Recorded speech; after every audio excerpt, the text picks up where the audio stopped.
So just 5 years ago, I remember having this great dream of becoming a Hollywood director. But I had no money, no connections, no resources, and no idea where to even start.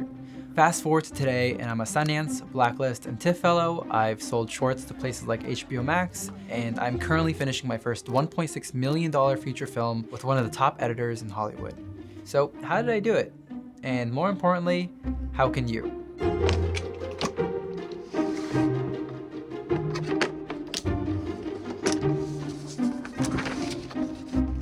In freshman year of high school, I remember watching the movie Whiplash, and like many of you guys watching, fell in love with filmmaking. It was one of those films that felt attainable. I felt like I could do that. I didn't need millions of dollars, I didn't need hundreds of locations. All I needed was an interesting premise, dramatic characters, and a great sense of pacing. Around that same time, I took a filmmaking class, but none of my friends were really interested in filmmaking like I was, and so I lived vicariously through YouTubers like Film Riot, Casey Neistat, and Every Frame a Painting. I had no idea how movies were made. I thought they were just handed down to us by the Hollywood gods. But as I began to learn a little bit more about the process, I realized that I needed a portfolio. But I didn't have work, and again, I didn't have money to make work. I thought the only way in would be to climb the Hollywood ladder, and the only way to do that would be to attend film school. By some luck of the draw, I attended USC Film School on student loans, thinking that it'd be the solution to all of my problems. But boy, I was wrong. The next Steve Jobs won't be making an iPhone. The next Zuckerberg won't be making a social media app. The next Steven Spielberg won't be making films like Jaws or E.T., at least not the way he made them. And I know he got rejected from film school a bunch of times, but really the old method of going to film school, working your way up the ladder, and being handed an opportunity to make your own first feature or TV show is long gone. And yet that is what film schools sell you on. That is their entire business model. Unless you're attending practically for free, don't have enough motivation to teach yourself online, or if you're an international student who needs to be in LA or New York, then copy and pasting what you learn in an outdated school environment won't really get you anywhere. You'll still be starting from square zero as soon as you graduate because the work you make in film school likely won't be up to par with real industry work. So if the Hollywood ladder is broken, then how do we break in? Well, the obvious answer is just making your own short films and trying to get in that way. Similar to how commercial directors make spec commercials, I think narrative directors should also make spec short films to prove what they can do. So first, we need a script. And a script needs a message, something you want to say. The easiest thing to do when you're starting out is to write what you know, as they say. Write something personal and fit it into the dramatic structure of a movie you'd want to watch. My formula for short films is that they should revolve around one twist. Take a look at any of the best short films ever made, and most of them can be broken down into a backbone that culminates into one unexpected twist, usually in the climax. And as a side note, if you don't know what to say, I would highly recommend traveling, taking a gap year, or doing anything outside of your comfort zone.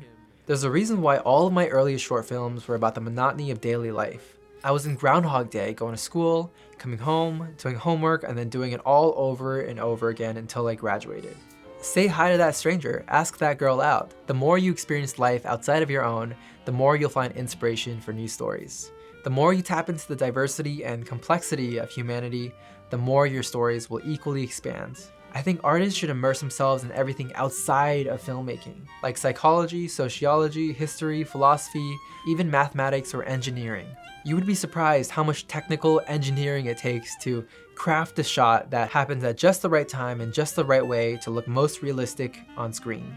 Or even how much research it takes to get accurate depictions of historical or scientific elements. Everything is connected in this interdisciplinary art form.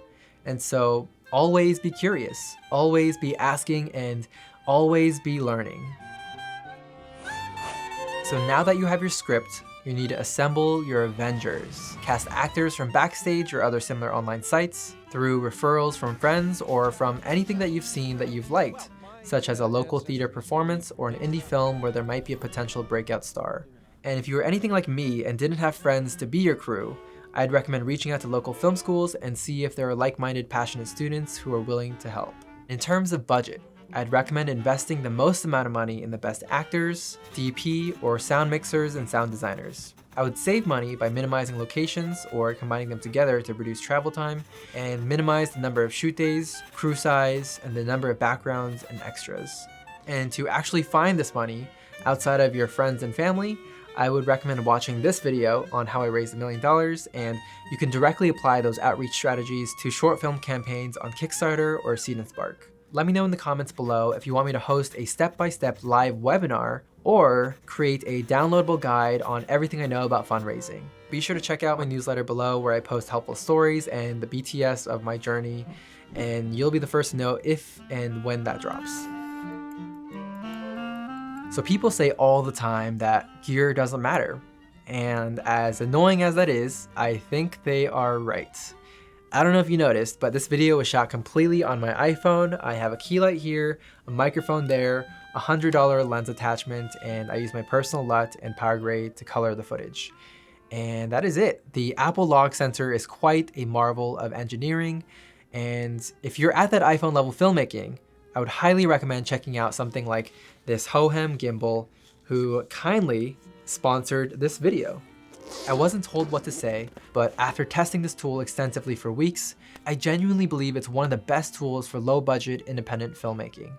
There are never enough hands on set, and in the worst situations where you are a one-man band, you can detach this remote screen, review the composition, and have it track you automatically with their new AI gesture tracking feature.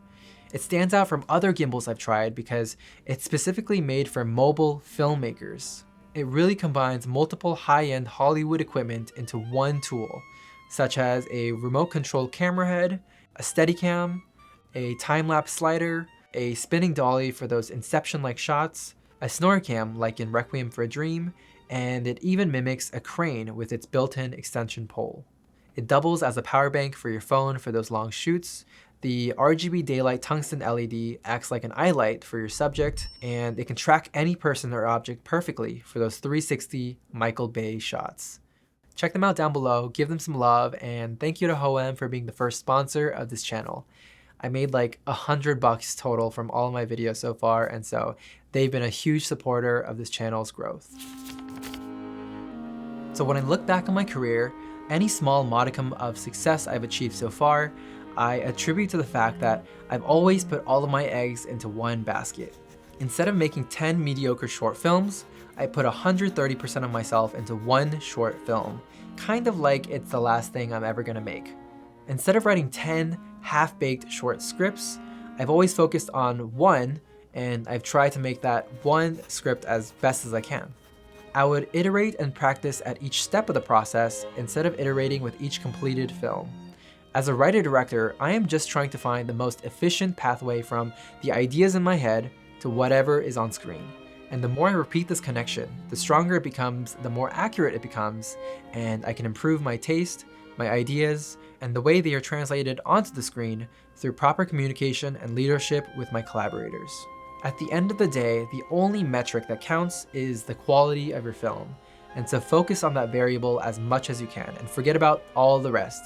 Making 100 forgettable short films really won't get you anywhere, but one good short film can land you into the top film festivals, attract great producers, and help build just enough momentum to utilize my crowd equity strategy to make your first low-budget feature film. I promise I'll get to this in a moment. A lot of filmmakers will wait for grants and fellowships to make their films, and it's great if you can get them, but it's also very much a lottery, and it's sometimes even political. You really don't want to wait or rely on them to, again, give you permission to chase your dreams and create your films. And it's the same exact thing with film festivals. I mean, if there's another film about beavers, and your film happens to be about beavers as well, then there's a 50% chance that your beaver movie won't get in. Your film may be too long, too short, too this, too that, and all of that is completely out of your control and has nothing to do with the merit of your film. Thankfully, these days, getting into a film festival has nothing to do with the financial success of a film. Most Sundance films don't get picked up for distribution, and festivals are really a status game for those who don't realize that it is a status game.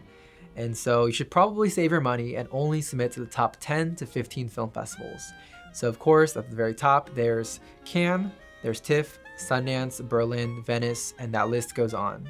The only exception to that rule is if you are under 18 and are submitting to Young Arts, or under 25 and submitting to Nifty, or if there's a cash prize associated with the competition that you're submitting for. One of my shorts was made when I was at the college level, even though it was not part of school. I found all the festivals on Film Freeway with a student level cash prize and just kind of swept those and made back almost the entire budget using that strategy alone. So after you filmed this the whole fun festival circuit, you probably want to put it online to use as part of your portfolio.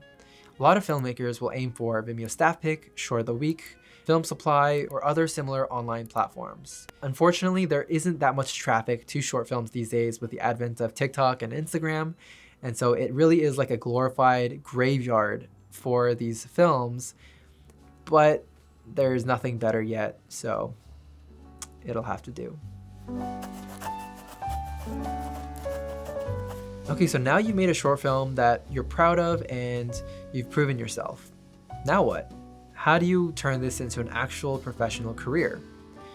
Well, I think this is where a lot of filmmakers get stuck, and there are really just two paths forward.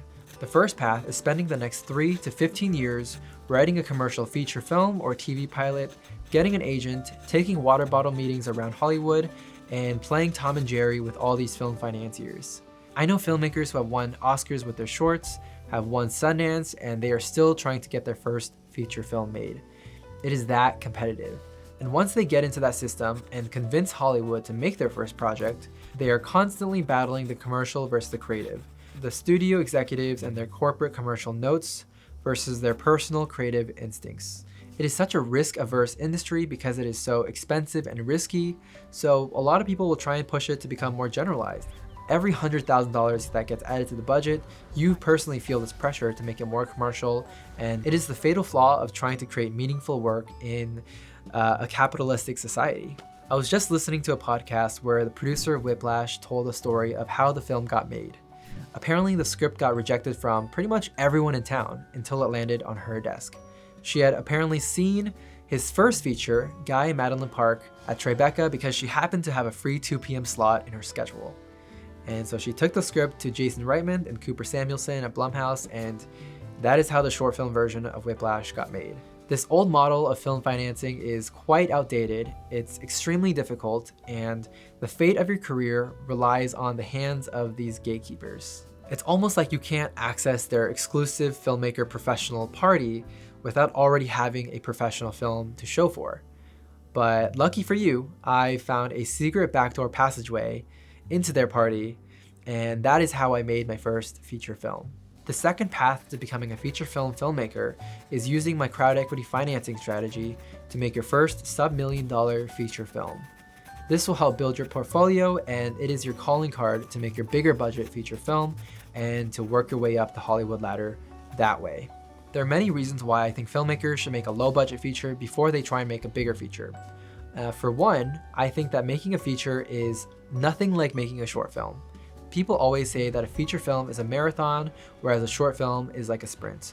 And while that metaphor is true, there are extreme differences between the two mediums. One is not just simply longer than the other.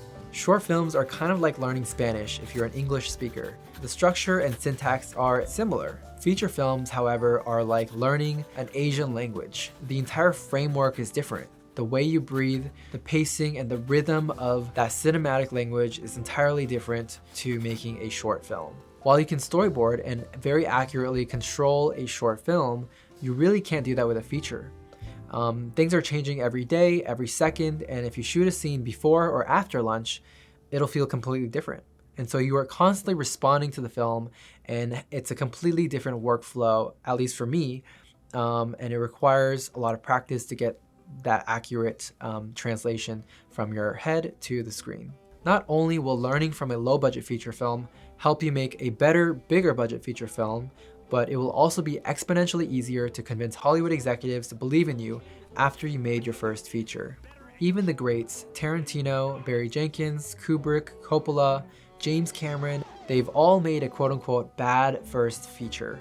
And I think there's a reason for that. And yes, using my second strategy is a lot of work, but so is waiting 5 to 10 years to get permission to make what you want to make. You will always be at the mercy of people with more access and money until you realize that you don't need them. You don't need millions of dollars, you don't need their permission, and all you need is just a great perspective on the world, a big dream, and the perseverance to make great work. And soon enough, you might just be up there with the Hollywood legends, opening up the doors for the rest of us. The truth is, no one is going to pull you up from the couch and hand you a filmmaking career. No one is going to recognize your talent or give you a bunch of money to go chase your dreams. But if you can follow this checklist and you have enough persistence to see it through, then nothing is going to stop you. So go make something great, prove it to yourself, and when you do, please send it to me. I'd love to see what you guys create and be a part of your journey. So until then, thank you for watching, and I will see you guys in the next episode of